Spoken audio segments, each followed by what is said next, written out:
I will start with a very simple concept that we as humans, whenever we are in good mood or bad mood, there is difference how we react. So whenever we are in good mood, we are joyful, we are lively, we are happy, we are energetic. And whenever we are in bad mood, we do not tend to like to talk to people, and we're usually not very lively. And this concept is what you will see in today's video. Hello and welcome to the In Focus series section of Drishti IAS. I am Aisha Singh, and in today's video we will be discussing about that what is solar maximum. So whenever we hear the word solar, we tend to know that we will be talking or discussing about something about sun and a concept related to sun. So let us first look at the timeline. First we'll be looking at the news, then what is solar maximum or minimum, and how will solar maximum affect the Earth. In the end, a prelims MCQ. This topic is of relevance from General Studies paper 3, that is Science and Technology. So from exam perspective, you should be able to know the phenomena of solar maximum and solar minimum, what is the difference between them, and from mains, how the solar maximum will affect the Earth and what are the reasons. So let's see the news. It says the sun is reaching solar maximum. So there is a concept of solar maximum and the sun is about to reach there. What does this mean? What is it? What should the Earth be prepared for? Whether it is good or bad for Earth, that we will see, and the Earth has to be prepared for it. So let's see what has happened. So the next solar maximum was predicted to begin in the year 2025. So this line tells us that there is a phenomena of solar maximum and it is predicted that this will take place in the year 2025. But now the new research shows us that sun may reach the peak of its current cycle in the year 2024, a year ahead. So earlier what was predicted to be happening in the year 2025 will now happen a year before, in the year 2024. So the phenomena of solar maximum, instead of happening in the year 2025, will be taking place in the year 2024. Okay, look at this picture. So what it is, that there is something or some energy which is binding everything and the universe together, and this energy is sun. So sun is basically in between of planets, and planets revolve around the sun. So these are the planets and they revolve around the sun, and sun is in between, and sun is that energy which binds everything, and every planet revolves around the sun. So in Earth, what we are able to see, the day and the night and the sunlight that we go through, is all happening because of the sun. So that the concept of solar maximum is related to sun. So now let's see that what is solar maximum. As the word itself is telling, that solar means sun and maximum means something which has reached its maximum level or which has reached its maximum potential. So it is related to sun and something that sun will be doing at its maximum. So let's see that according to NASA, when sun goes through a natural solar cycle approximately every 11 years. So the sun's natural solar cycle takes place every 11 years. So the natural cycle of sun is taking place every 11 years. And the cycle is marked by the increase and decrease of sun spots. Okay, so this natural cycle of sun takes place every 11 years, and this natural cycle of sun is what goes through is increase and decrease of sun spots. So what is sun spots? See, sun spots are blemishes, you can say, on the surface of the sun. So this sun spots, the blemishes on the surface of the sun, when the blemishes on the surface of the sun, that is the sun spots, increases, then it is solar maximum, and when the sun spots decreases, then it is solar minimum. The difference is that between solar maximum and solar minimum is when the number of sun spots is maximum, that is solar maximum. When the sun spots is minimum, then that is solar minimum. And this is visible as a dark blemish on the sun's surface. So when, see, the sun has its own solar cycle, natural cycle that takes place every 11 years. So in those 11 years, there reaches a time when the sun is at its maximum potential. When the sun is at its maximum potential, performing at its maximum potential, and it's brittling at its highest point, so there reaches a point when there tends to form some blemishes on the surface of the sun, and when these blemishes or the sunspots are at its maximum, then it is solar maximum. Then the magnetic field is generated by the movement of the charged particles in the sun's interior. So in the sun's interior, the magnetic field gets generated, and because of which charged particles are set in movement, and they extends beyond the surface, creating a heliosphere. So in simple terms, you can say, see, imagine this is sun, and the magnetic field, magnetic field is generated by the movement of charged particles in the sun's interior. So if this is sun, this is sun's interior, so a magnetic field gets generated in the sun interior due to the movement of the charged particles. Okay, and this extends beyond the surface and creates a region called heliosphere.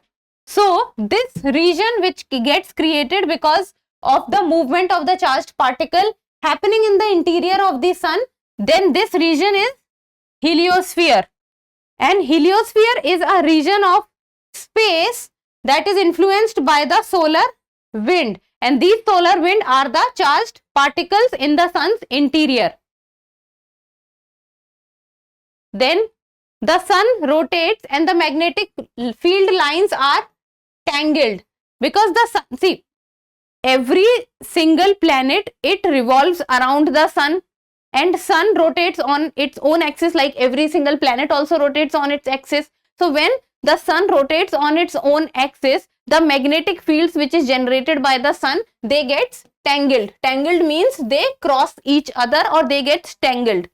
Then this tangling of the magnetic lines leads to the formation of sun spots, which are dark in color, cooler regions on its surface.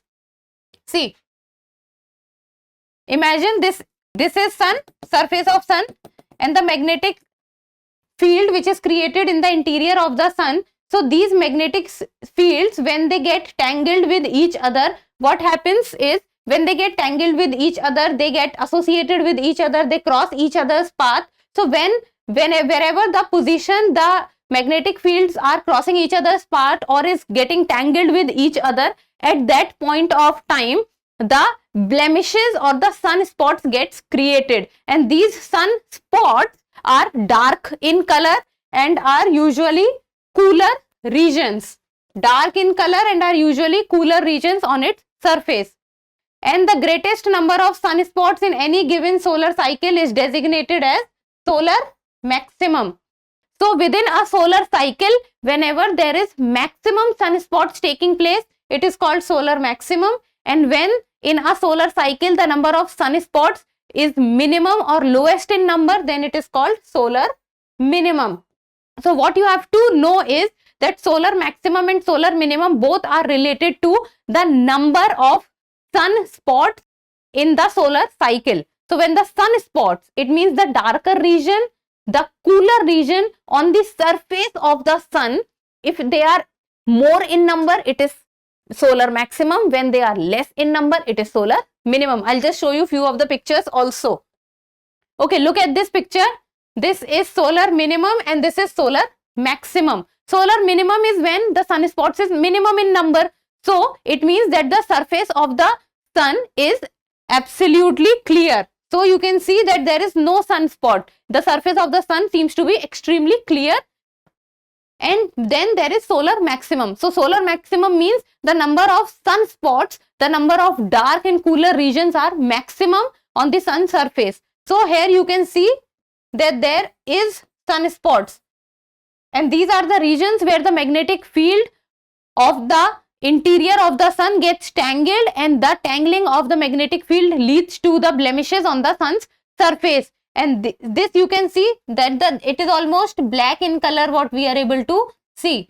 So that those black color, the cooler regions, because the magnetic field is tangled with each other, the shine of the sun does not take place on these sun spots. Next, let's see. Okay, this is also one of the picture. This is solar minimum and this is solar maximum. As the pictures are also telling you that this is solar minimum, you can see that the surface is almost clear and is homogeneous. Everywhere you cannot see that somewhere it is more brittling and somewhere it is more shining, somewhere it is not. It is almost homogenic in nature. While on the other hand, if you will see the side of solar maximum, see these, somewhere it is more shiny, somewhere it is black in nature, there are spots taking place, these are darker regions. While on the other hand, you can also see the shiny parts, these are the shiny parts also. So this is solar maximum, that sunspots are also taking place. And the current solar cycle is the 25th since the solar cycle record started to begin in the year 1755. So this is the 25th that will take place in the year 2024. And the cycle is nearing its peak in the year 2024. It will take place, which was supposed to happen in the year 2025, but now will be taking place in the year 2024. And in the month of April, that the month just passed by, the sun exploded with 3 major solar flares and 23 coronal mass ejections also took place. So these are few of the incidents which is telling us and which is indicating us that the peak of the solar flare or the solar maximum is nearing. Now let's talk about how will solar maximum affect the earth. What would be the effect of this solar maximum on earth? Will it be good? Will it be bad? Will we be as humans be able to tackle this or not? Then the increased solar activity can disrupt radio communications. So this increased solar activity, when the sun will be at its peak in the solar capacity or the solar cycle, then this can disrupt radio communications, because many a times we will see when the sun will be at its peak, then the radio communications might get harmed and the power grids also might not work properly and blackouts we will see, because at times what will happen is the solar maximum region will also will have a major effect on the weather conditions of the region also. So there might be possibilities that power grids problem might arise and which might lead to blackouts. Then serious health consequences for astronauts, because astronauts will be in space and a phenomena of solar maximum which does not happen on regular basis might have a negative impact on the astronauts' health, because astronauts are not used to these conditions, and if the sun would be at its peak and performing at its peak, it means you can understand that how much heat and power sun would be generating. Then damage space hardware and lead to satellite loss also, and especially if satellite loss would take place, and then this will also be harming the radio communication. It means the communication that we on earth we are having with the satellites might also lose for some time. Now it's time for the prelims MCQ, and you people need to tell me the answer in the comment section. I'm giving you an easy one. Consider the following statements. First, sun goes through a natural solar cycle approximately every 11 years. And second, greatest number of sunspots in any given solar cycle is designated as solar maximum. You have to tell about the correct answer, and the codes are 1 only, 2 only, both 1 and 2, neither 1 nor 2. So try to give me the answer in the comment section. And that's all for today. Thank you so much for watching. Till we meet next time, keep reading and keep writing.